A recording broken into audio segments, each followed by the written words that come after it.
Louvado seja nosso Senhor Jesus Cristo, para sempre seja louvado. Bom dia, meu irmão, minha irmã, que é o Padre Daniel, da Paróquia de Santana, em São Joaquim Antônio Carlos. Hoje é dia 4 de agosto, sexta-feira. A igreja celebra São João Maria Vianney, padroeiro dos padres. Recordamos hoje a primeira sexta-feira do mês, dedicada também ao Sagrado Coração de Jesus. E meditamos o Evangelho de São Mateus, no capítulo 13, versículos de 54 a 58. Naquele tempo, dirigindo-se para a sua terra, Jesus ensinava na sinagoga, de modo que ficaram admirados. Após o início da missão pública de Jesus, ele saiu por várias comunidades, por vários territórios, anunciando e pregando a palavra de Deus. Entre os pobres e as pessoas simples e humildes, Jesus teve uma aceitação muito grande, por causa dos milagres, pelo amor, pela misericórdia, pela ternura que tinha no seu coração. E sua fama foi se espalhando rapidamente entre os humildes e simples.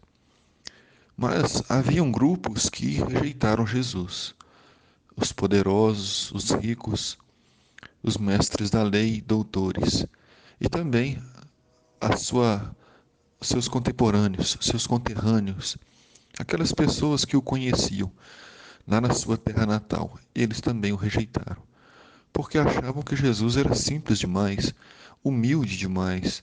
Conheciam sua infância, conheciam seus pais, sua mãe Maria Santíssima, seu pai adotivo São José, filho de carpinteiro. Como poderia ele ser o filho de Deus?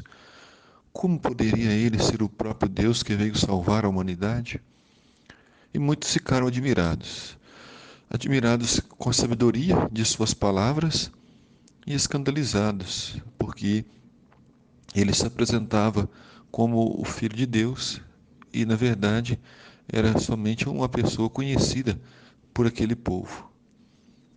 E diziam: mas de onde vem essa sabedoria e esses milagres?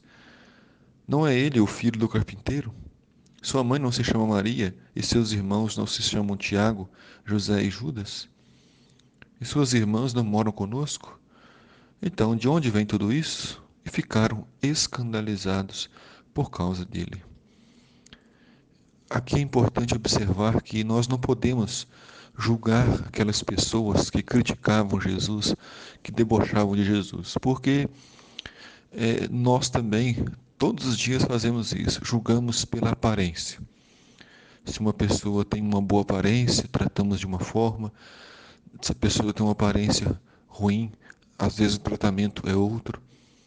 Julgamos pelo aquilo que a pessoa pode nos oferecer, julgamos por aquilo que a pessoa fala, pela família que tem, pelos bens materiais que tem, pelos títulos que tem. E as aparências sempre enganam, porque o que faz o ser humano não são aquilo que ele possui e a aparência que tem, mas o caráter que está no fundo do coração. O caráter é o mais importante, a honestidade, o respeito. Esses são valores irrenunciáveis e que fazem com que uma pessoa seja realmente digna de confiança e de amor. Quando fala aqui os filhos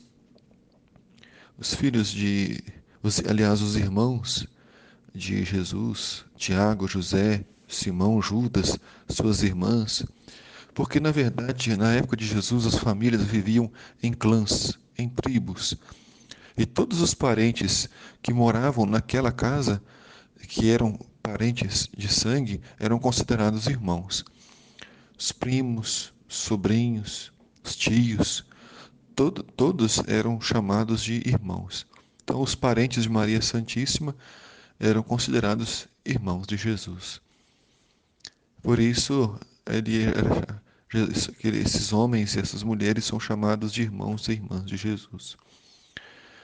Ou seja, são parentes de Jesus, são da família de Jesus.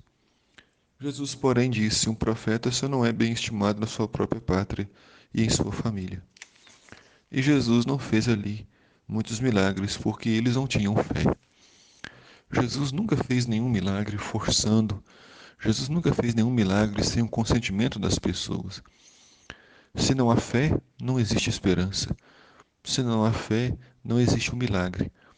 Jesus realizava milagres, mas acolhendo a fé das pessoas, acolhendo o pedido das pessoas, né, o desejo de mudança. Se nós não queremos mudar, ninguém pode nos mudar. Se nós não queremos transformação na nossa vida, ninguém pode nos transformar. A fé transforma, muda, remove montanhas. Tenhamos fé e não sejamos como os familiares de Jesus, que de tanto conviver com ele, se esqueceram de adorá-lo e de respeitá-lo. Muitas vezes acreditamos que possuímos Jesus, que ele é da nossa família, e essa familiaridade com Jesus pode fazer com que nós o tratemos de forma fria, sem fé e sem respeito. O Senhor esteja convosco, Ele está no meio de nós. Abençoe-vos Deus Todo-Poderoso, Pai, Filho e Espírito Santo. Amém.